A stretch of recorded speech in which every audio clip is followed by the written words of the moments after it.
আমাদের দর্শনা থেকে যারা ভিডিও দেখতেছেন বিশেষভাবে অনুরোধ সবাই বেশি বেশি করে ভিডিওটা শেয়ার করার চেষ্টা করবেন এবং শেয়ার করে দেবেন। আসসালামু আলাইকুম এভরিওয়ান, কেমন আছেন?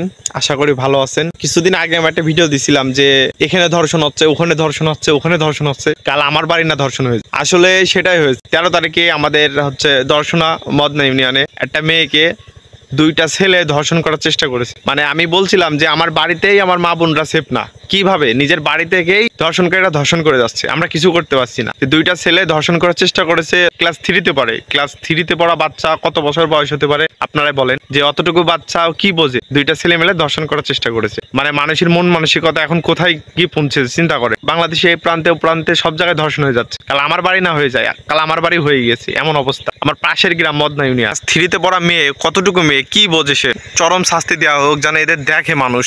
এরকম খারাপ কাজের সাথে লোকজন জানাজানি হয়ে গেলেও কিছু গ্রামের নেতা গোতার চেষ্টা করে ব্যাপারটা মিটানোর জন্য। এই অপরাধটার চরম একটা শাস্তি হওয়ার দরকার। তো ঘটনাটা ঘটেছে আপনার 13 তারিখে। পরে যে দুইটা ছেলে ধর্ষণ করার চেষ্টা করেছে, সে দুইটা ছেলে পালাই গেছে। কিন্তু আমাদের দর্শনা থানা পুলিশ খোঁজাখুঁজির পরে একটাকে পেয়েছে আপনার ঝিনেদা মহেশপুর গ্রাম থেকে, আর একটাকে পেয়েছে আপনার এই যে হিজলগাড়ি বোয়ালমারি গ্রাম থেকে। ঠিক আছে, এমন শাস্তি দেওয়া হোক, মানে আমাদের দর্শনা বুকে, আমাদের চুয়াডাঙ্গা জেলার বুকে মানে এমন কাজ করার চিন্তা ভাবনা কেউ যদি না করে। মানে দেখেন, বাংলাদেশের বিভিন্ন জায়গায় ধর্ষণ হচ্ছে। আজকে আমাদের চুয়াডাঙ্গা জেলা, আজ হলো না কিন্তু কাল তো হতে পারে।